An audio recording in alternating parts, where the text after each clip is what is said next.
ہمارے نبی فرماتے ہیں اگر جمعے کے خطبے میں کوئی آدمی دوران خطبہ مسجد کے اندر اگر کوئی آدمی بول رہا ہو اور اپنی زبان چلا رہا ہو، کسی سے بات کر رہا ہو، اور آپ دیکھ رہے ہیں کہ یہ آدمی بول رہا ہے، تو اس کے باوجود آپ اس سے یہ نہیں کہہ سکتے ہوئے چپ. دیکھ رہے ہیں آپ مثلا یہ شخص بیٹھا اور بول رہا ہے اور ہم دیکھ رہے ہیں، اور ادھر مولانا خطبہ دے رہے ہیں اور ہم دیکھ رہے ہیں یہ بول رہا ہے، تو ہم اس کو یہ نہیں کہہ سکتے چپ. کیوں؟ کیونکہ وہ بھی بول رہا ہے، ہم بھی بول رہے ہیں چپ، تو اور شور ہوگا، پھر ہمیں دیکھ کر تیسرا بولے گا اور شور ہوگا. اس لیے حدیث میں آیا کہ وہ بول رہا ہے اور خطبہ دینے والا خطبہ دے رہا، اگر اس کی نظر پڑ جائے تو وہ تو اس کو روک سکتا ہے، خاموش چپ رہیے، لیکن پبلک عوام سامعین میں سے کوئی اس کو نہیں روک سکتا ہے. یہ ادب بتلایا ہے قرآن و حدیث سننے کا. اب آپ اندازہ لگائیں، آپ یہاں منہ چلائیں گے اور قرآن و حدیث بھی سنیں گے، ایسا ہو سکتا ہے؟ دونوں چیزیں ایسا نہیں ہوتی. یہ جلسہ بھی ایک عبادت ہے جو آپ بیٹھے ہوئے ہیں. جس طریقے سے اللہ اکبر کہنے کے بعد آپ نماز پڑھ رہے ہیں، اب آپ ایک ٹافی نکالیے جیب سے کھائیے، الحمدللہ رب العالمین الرحمن الرحیم مالک یوم الدین. کیا حرج ہے بھائی؟ ٹافی بھی حلال ہے، نماز بھی پڑھتے جائیے اور کھاتے جائیے. نہیں کھا سکتے ہیں نا، کیونکہ تکبیر تحریمہ کہہ دی گئی ہے. تحریمہ کا مطلب کیا ہے؟ اللہ اکبر، اس کو کیا کہتے ہیں؟ تکبیر تحریمہ. تحریمہ کا مطلب ہی ہے اب ہر کام کو حرام کر دیا گیا ہے آپ کے اوپر. اب آپ کا مستشک، آپ کا مائنڈ، آپ کا دماغ صرف اللہ کی طرف لگنا چاہیے. اب آپ عبادت میں شامل ہو گئے، اٹھنا، بیٹھنا، لیٹنا، سونا، جاگنا، کھانا، پینا، یہاں تک کہ بچوں سے بات کرنا، یہ ساری کی ساری چیزیں اب آپ کے لیے حرام ہو چکی ہیں. اب آپ کچھ نہیں کر سکتے ہیں. اس عبادت نے ہمیں یہ درس دیا ہے. اب یہ کب حلال ہوگی؟ جب آپ کہو گے السلام علیکم ورحمۃ اللہ. اس سلام کے بعد اب یہ ساری چیزیں آپ کے لیے حلال ہوں گی. اللہ کے نبی جب خطبہ دیتے تھے، درس دیتے تھے، تو صحابہ اپنے سروں پر بیٹھی ہوئی مکھی نہیں اڑاتے تھے. یہ سکھایا تھا. تو زندگی گزارنے کے اصول سیکھو. جب تک سیکھو گے نہیں، یہ زندگی ہمارے لیے وبال جان ہے، یہ زندگی ہمارے لیے مصیبت ہے. جیسے رائفل، جیسے بندوق، جب تک ہم اس کے اصول پر نہیں چلائیں گے تب تک نہیں چلے گی، اور اگر اس کی خلاف ورزی کی تو ہمیں ہی گولی لگے گی. گاڑی جب تک ہم گاڑی بنانے والے کے طریقے پر نہیں چلائیں گے تب تک وہ گاڑی ہمارے لیے وبال جان ہے. اسی طریقے سے زندگی جب تک زندگی دینے والے کے اصول پر ہم نہیں چلائیں گے اور نہیں گزاریں گے، یہ زندگی ہمارے لیے وبال جان ہے. کتنے لوگ ہیں جو ایڑیاں رگڑ رگڑ کے مر جاتے ہیں، کتنے لوگ ہیں جو کرپشن میں لپت ہو کے مر جاتے ہیں، کتنے لوگ ایسے ہیں جو شراب پیتے پیتے اپنی جان دے دیتے ہیں، کتنے لوگ ایسے ہیں جن کی اسمیک اور گانجا پی پی کر ان کی موت ہو گئی ہے، کتنے لوگ ایسے ہیں جنہوں نے کھینی، تمباکو، بیڑی، سگریٹ پی کر زبان کا اور منہ کا کینسر بنا لیا، اور اس کینسر کے اندر ان کی ڈیتھ ہو چکی اور مر چکے ہیں. کیوں؟ کیونکہ انہوں نے اپنی زندگی کو زندگی دینے والے کے اصول پر نہیں چلایا. انہوں نے اپنی زندگی کو زندگی دینے والے کے طریقے کے مطابق نہیں چلایا. اس لیے یہ زندگی ان کے لیے وبال جان بن گئی. اب قبر میں گئے تو حساب و کتاب، برے آدمی نکلے تو روح سجین کے اندر جو 7ویں زمین کے نیچے ٹھکانا ہے، اور پھر قبر کے اندر قبر کا دبوچنا، قبر کے اندر قبر کا دبانا.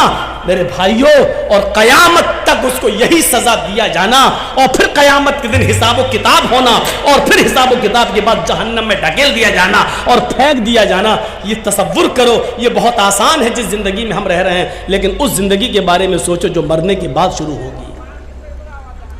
اس زندگی کے بارے میں ذرا سوچو جو مرنے کے بعد شروع ہوگی. اسی لیے میں نے قرآن کریم کی 3 آیتیں پڑھی ہیں. آج ہم شروعات کر رہے ہیں آپ کے ساتھ. سورہ فاتحہ کی 3 آیتیں ہی پڑھی ہیں. شاید میں چل پاؤں کہ نہ چل پاؤں ان 3 آیتوں تک. پہلی آیت دیکھیے آپ. اس زندگی دینے والے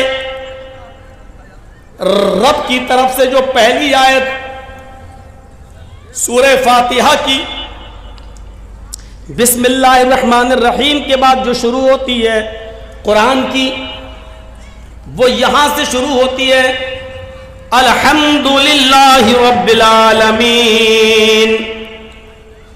پہلے اس لفظ کے اوپر غور کیجئے، رب العالمین۔ زندگی دینے والا کہتا ہے کہ زندگی ہم نے دے دی ہے، اس زندگی کی پرورش بھی ہم کرتے ہیں۔ تمام تعریفیں اس اللہ کی بیان کرو جو دونوں جہان کا پالنہار ہے۔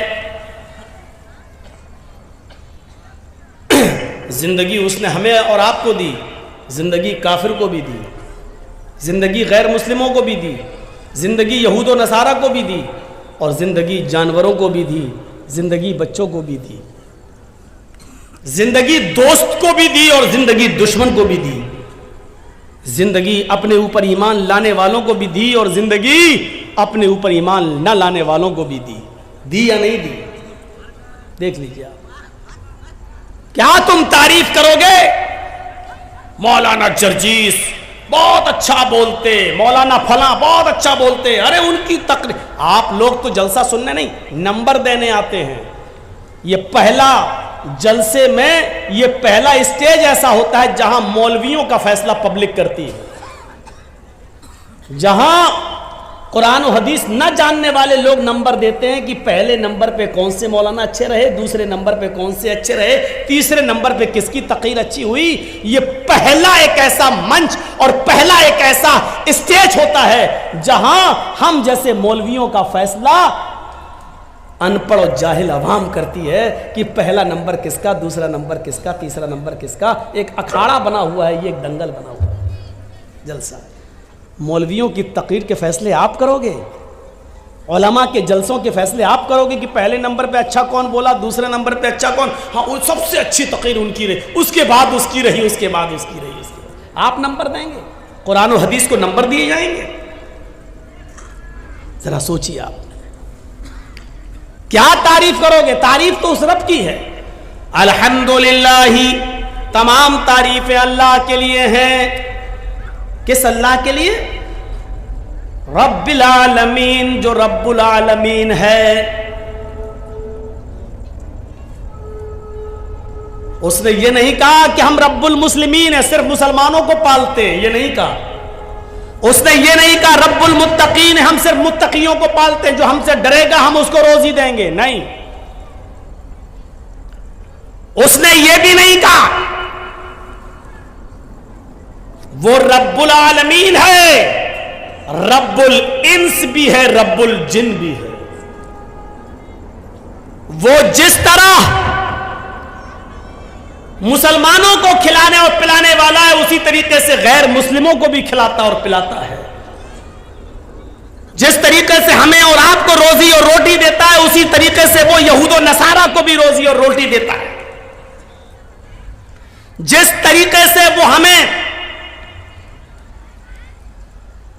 آسمان سے بارش دیتا ہے، اسی طریقے سے وہ غیر مسلموں کو بھی دیتا ہے۔ وہ رب الانس بھی ہے، وہ رب الجن بھی ہے، وہ رب الجمادات بھی ہے۔ یہ پیڑ پودے، ان کو بھی دھیرے دھیرے بڑا کرتا ہے، ان کو بھی پالتا ہے وہ، ورنہ آپ نے تو ایک دانہ زمین میں ڈالا تھا بس، اور کیا کیا تھا؟ صرف اس دانے کو ڈالنے کے بعد آپ تو الگ ہٹ گئے۔ اس آم کی گٹھلی کو، اس آم کے بیج کو آم کے پھلوں تک پہنچانے والا، اور اس آم کے پیڑ کی بھی نشو نما کرنے والا، اور اس آم کے گٹھلی اور بیج کو بھی آم کا درخت بنانے والا وہی رب العالمین تو ہے۔ اس لیے وہ رب الجمادات بھی ہے، رب النباتات بھی، رب نباتات بھی ہے۔ وہ اناج کو بھی پیدا کرتا ہے، پیڑ اور پودوں کو بھی پروان چڑھاتا ہے، وہ رب جمادات بھی ہے۔ جمادات کا مطلب ایک چھوٹے سے ٹیلے کو پہاڑ بنانے والا بھی وہی ہے، ان کی بھی وہ پرورش کر رہا ہے۔ اگر زمین سے کوئلہ نہ نکلے، زمین سے پیٹرول نہ نکلے، زمین سے خزانے نہ نکلیں، تو آپ بتائیے کیا کریں گے؟ صرف ایک چیز سوچ لو، اگر اللہ نے زمین نہ بنائی ہوتی، مجھے بتاؤ کہ ہم آج کہاں ہوتے؟ کیا حیثیت تھی ہماری؟ صرف رب کی ایک نعمت پر غور کر لو، ساری نعمتیں ایک طرف رکھ دو، ساری نعمتیں ایک طرف رکھ دو، جبکہ اللہ کی نعمتیں اتنی ہے کہ تم گن نہیں پاؤ گے۔ ان تعدوا نعمت اللہ لا تحصوها، میرے بندوں میری نعمتوں کو، میری کرپاؤں کو، میرے انعامات کو، میرے تحائف کو، میرے گفٹس کو اگر تم گننا چاہو تو گن نہیں سکتے۔ ان تعدوا نعمت اللہ، اگر تم اللہ کی نعمتوں کو یاد کرنا چاہو، اللہ کی نعمتوں کو گننا چاہو، لا تحصوها، تو تمہارے ہاتھ میں اتنی طاقت نہیں کہ ان کو لکھ سکو، تمہارے دماغ میں ایسا کمپیوٹر فٹ نہیں ہے جو ان کو گن سکو۔ اللہ کی نعمتیں اتنی زیادہ ہیں کہ تم ان کو گن نہیں سکتے، شمار نہیں کر سکتے، اتنی زیادہ نعمتیں۔ ان تمام نعمتوں کو ایک طرف رکھ دو، صرف ایک نعمت زمین کو لے لو۔ ذرا سوچو کہ اگر اللہ نے زمین نہ بنائی ہوتی تو کیا ہوتا؟ زمین نہ ہوتی تو آج مولانا جرجیز کا اسٹیج کہاں لگتا؟ زمین نہ ہوتی تو آپ کہاں بیٹھتے؟ زمین نہ ہوتی تو اناج، وہ گلہ جو ہم اور آپ کھاتے اور پیتے ہیں، وہ کہاں پیدا ہوتا؟ زمین نہ ہوتی تو پینے کا پانی پھر آپ کو کس کنویں سے اور کس ہینڈ پائپ سے ملتا؟ زمین نہ ہوتی تو ہماری فیکٹریاں کہاں ہوتی؟ زمین نہ ہوتی تو سفر کرنے کے لیے پھر بس اسٹاپ کہاں ہوتے؟ ریلوے اسٹیشنز کہاں ہوتی؟ ایئرپورٹ کہاں ہوتے؟ زمین نہ ہوتی تو الغرض آپ کے بزنس اور آپ کے تجارات اور ان تمام تجارات کرنے کے آفس آپ کے کہاں ہوتے؟ یہ الگ بات ہے کہ اللہ نے اتنی بڑی نعمت ہمیں زمین کی شکل میں دی، اب اس زمین کی چھاتی پر آپ ایک کرسی اور ٹیبل لگا کر لاٹری کے ٹکٹ بھی بیچ رہے ہو۔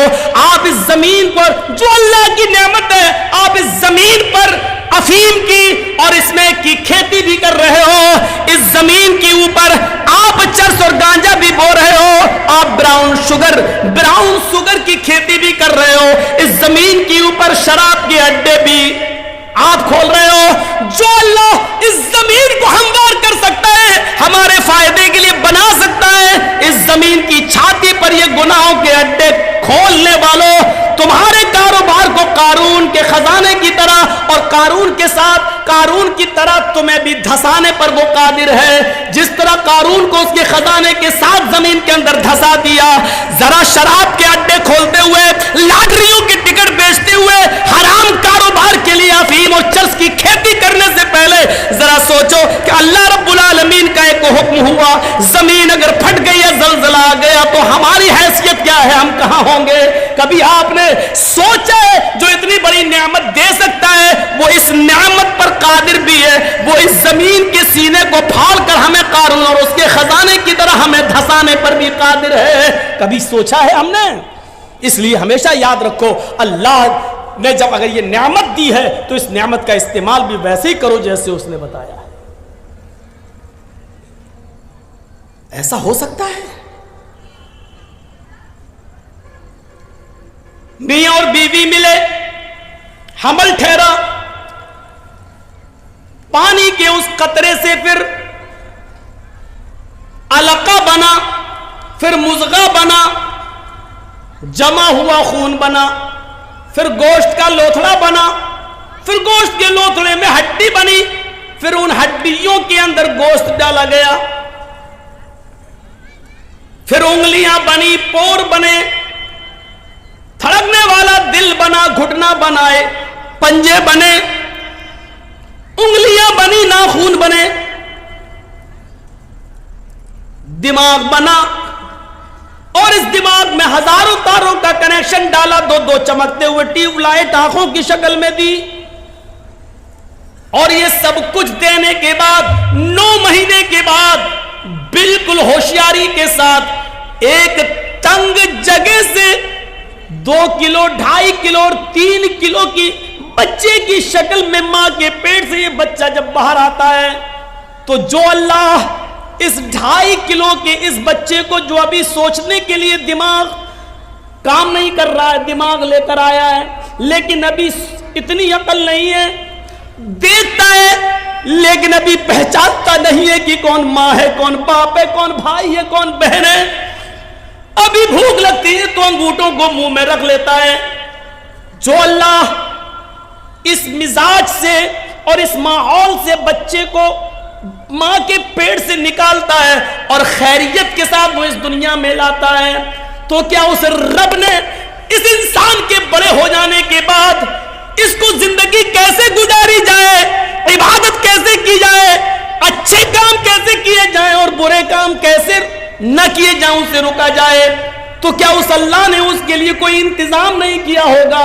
جس رب نے اس چھوٹے سے بچے کے لیے ہوا کا اور پانی کا اور غذا کا انتظام ماں کے پیٹ میں کیا ہے، اور پھر اس اصول و ضابطے سے باہر نکلنے کے بعد کیا وہ اللہ اس کو 15 20 سال 25 سال کا ہو جانے کے بعد اس کو بیار و مددگار چھوڑ دے گا کہ اب تم اپنی مرضی کے مطابق زندگی گزارو؟ ایسا کیسے ہو سکتا ہے میرے بھائیوں؟ اس رب کے اصول کے مطابق زندگی گزارنے کے لیے اس نے گائیڈ لائن بنائی، اور اسی کو ہم رسالت کہتے ہیں، اسی کو ہم نبوت کہتے ہیں. اس نے رسولوں کا سلسلہ چلایا، اس نے نبیوں کا اور پیغمبروں کا سلسلہ چلایا. وَلَقَدْ بَعَثْنَا فِي كُلِّ أُمَّةٍ رَسُولًا، ہم نے ہر امت کے اندر، ہر گروہ کے اندر ایک رسول بھیجا ہے، ایک پیغمبر بھیجا ہے، اور اس پیغمبر نے، اس رسول نے دنیا میں آنے کے بعد ایک ہی حکم دیا، ان اعبدوا اللہ، لوگوں ایک اللہ کی عبادت کرو، ایک اللہ کی ریاضت کرو، اپنی پیشانی ایک اللہ کے سامنے گزارو. سن لو، اتنے بڑے ماحول سے نکال کر، ماں کے پیڑ سے نکال کر 20 و 25 سال کی عمر تک تجھے پہنچا دیا. اس میں کسی اجمیر والے کا ہاتھ نہیں ہے، بدایوں والے کا ہاتھ نہیں ہے، کچھوچا والے کا ہاتھ نہیں ہے، پھلواری شریف کا کوئی بھی بابا ابھی تک تیرے کوئی کام نہیں آیا ہے. یہاں تک پہنچانے والی ذات اسی اللہ کی ہے.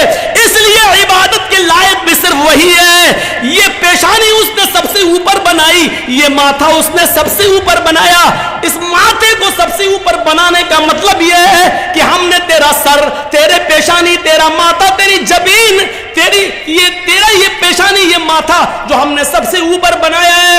اے میرے بندے، اس کو سب سے اونچی ذات کے سامنے جھکانا، ہر کسی کے سامنے نہیں. لہذا اس پیشانی کو جب بھی جھکانا تو ایک رب کے سامنے جھکانا، ایک اللہ کے سامنے جھکانا، ایک رب العالمین کے سامنے جھکانا. یہاں سے ہم اندازہ لگائیں کہ وہ اس کے باوجود وہ سب کو دے رہا ہے. رب العالمین ہے. بارش بھی برساتا ہے تو سب کو دیتا ہے. ہم اور آپ کس کو کھلائیں گے؟ جرجیت صاحب کے بیٹے کی شادی ہو رہی ہے، جرجیت صاحب لسٹ بنائیں گے کس کس کو بلایا جائے. جو ہمارے ہمدرد ہیں، ہمارے رشتہ دار ہیں، لسٹ میں نام لکھیں گے، اور جو ہمارا ورودی ہے اس کا نام سب سے پہلے کاٹ دیں گے، ہٹ، وہ نہیں آئے گا. جرجیت صاحب کا ورودی، جرجیت صاحب کا مخالف، جرجیت صاحب کا دشمن جرجیت صاحب کے دسترخوان پر ان کی شادی میں، ان کے بیٹے کی شادی میں نہیں آ سکتا ہے. جرجیت صاحب نے اپنا اور پرایا پن دکھا دیا. یہ دکھا دیا کہ جرجیت صاحب کے دسترخوان پر جرجیت کے دوست ہی آ سکتے ہیں، اس کے رشتہ دار ہی آ سکتے ہیں، دوسرا نہیں. لیکن اس رب کی ربوبیت کو دیکھو، اس اللہ کی الوہیت کو دیکھو، اور اس اللہ کی، اس رب کی ربوبیت کو دیکھو. اس نے جو اناج پیدا کیا ہے، اس اناج کو ہندو بھی کھا سکتا ہے، مسلمان بھی کھا سکتا ہے، اس کو سکھ اور عیسائی بھی کھا سکتا ہے، اور پارسی بھی کھا سکتا ہے. دنیا میں اس نے جتنے لوگوں کو پیدا کیا سب اس سے فائدہ اٹھا سکتے ہیں. غور کرو، جو اس نے کھانا موسیٰ علیہ السلام کو دیا تو فرعون کو بھی اس نے بھوکا نہیں سونے دیا. اگر اس نے ابراہیم علیہ السلام کو نعمتوں سے نوازا تو نمرود کو بھی اس نے بھوکا نہیں مرنے دیا. محمد رسول اللہ صلی اللہ علیہ وسلم پر اگر غذائیں اتاری ہیں تو نبی کے دشمن ابو جہل اور ابو لہب کو بھی اس نے بھوکا نہیں سلایا ہے. کبھی ہم نے غور کیا اللہ رب العالمین کے رب کی ربوبیت پر؟ ہمیں بہت جلدی یہ آ جاتا ہے یہ میرا ہے، یہ فلاں کا، یہ میرا دشمن ہے، ہم اس کو نہیں بلائیں گے. لیکن ذرا تصور کرو، ایک بار حضرت ابراہیم علیہ الصلوۃ والسلام کسی مہمان کو ڈھونڈ رہے تھے. یہ ابراہیم علیہ السلام کا ایک معمول تھا، وہ کبھی کھانا اکیلے نہیں کھاتے تھے. وہ کھانا کبھی اکیلے نہیں کھاتے تھے، کسی نہ کسی کو پکڑ کر لاتے تھے اور اپنے دسترخوان پہ بٹھا کے اس کو کھانا کھلاتے تھے. ایک دن کوئی نہیں ملا تو ایک مجوسی سمجھتے ہیں، آگ کا پجاری، آگ کی عبادت کرنے والا، پارسی سمجھ لو، پارسی، آگ کو اپنا خدا ماننے والا، آگ کی عبادت کرنے والا مجوسی. وہ بوڑھا کہیں جا رہا تھا تو کہا بابا بھوکے ہو؟ کہا ہاں. چلو کھانا کھا لو. بہت اچھا. آگے بیٹھا دسترخوان پر، ابراہیم علیہ السلام نے کھانا لگا دیا. اس بوڑھے نے جیسی کھانے کا لقمہ اٹھایا اور منہ تک لے جانا چاہا، اس نے نام لیا بسم النار، شروع کرتا ہوں آگ کے نام سے. آگ ہی کو وہ اپنا رب مانتا تھا، آگ کو ہی وہ اپنا معبود سمجھتا تھا. تو اس نے کیا کہا؟ بسم النار، میں شروع کرتا ہوں آگ کے نام سے. ابراہیم علیہ السلام نے ہاتھ پکڑا، اے بڈھے رکھ کھانا رکھ. اس نے رکھ دیا. کیا ہوا؟ کہا کہ بسم اللہ بولو، کہو کہ شروع کرتا ہوں اللہ کے نام سے. بڈھا بولا بھیا میں یہ تو نہیں بولوں گا، میرا خدا تو آگ ہے، میں تو آگ کے ہی نام سے کھاؤں گا.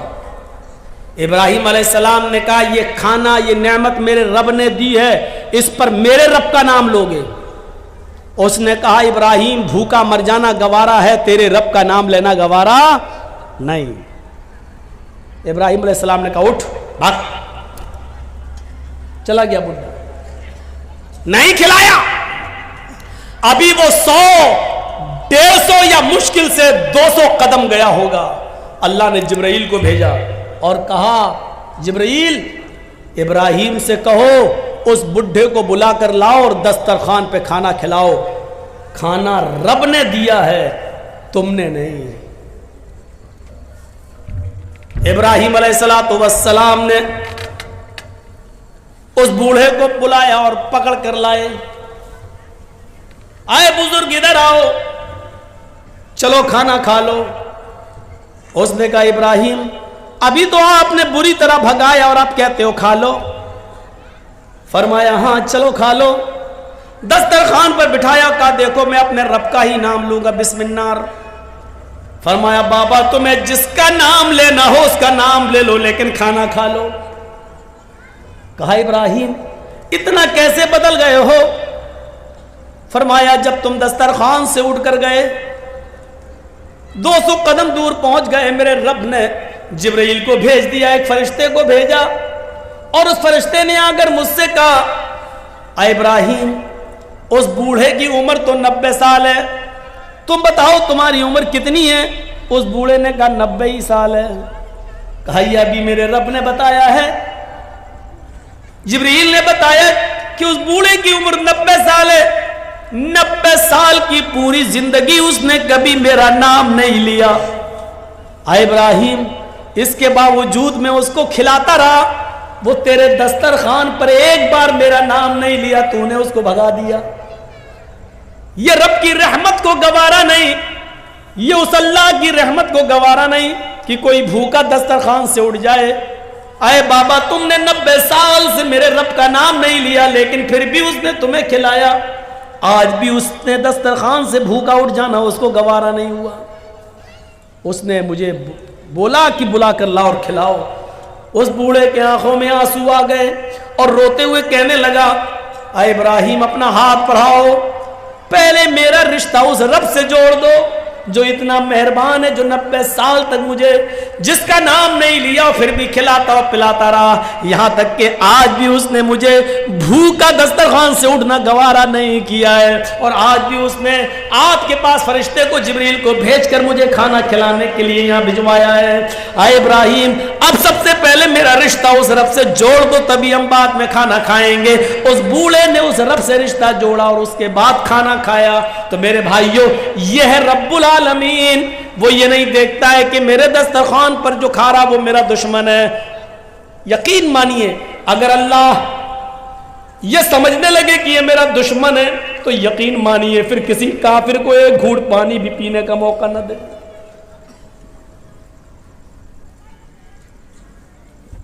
پھر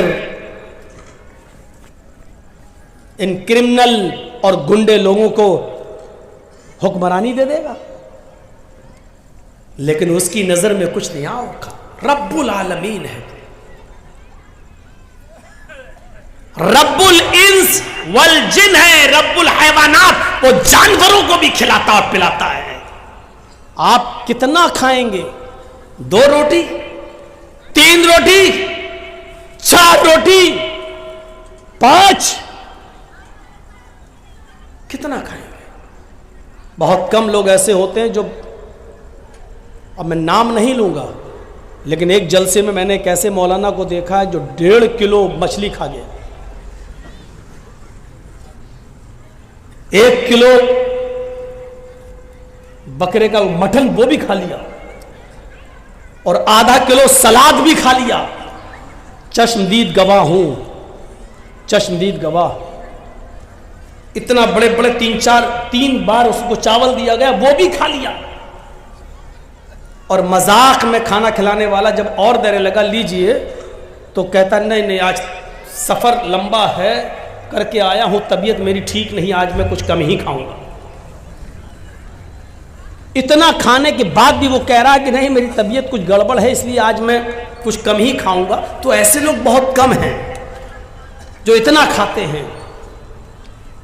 کتنا بھی کھا لیا پھر بھی کتنا. لیکن میرا رب تو وہ ہے جو سمندر میں چلنے اور ٹہلنے والی وہیل مچھلی جو بڑے بڑے جہازوں کو بھی الٹ دیتی ہے, بڑے بڑے جہازوں کو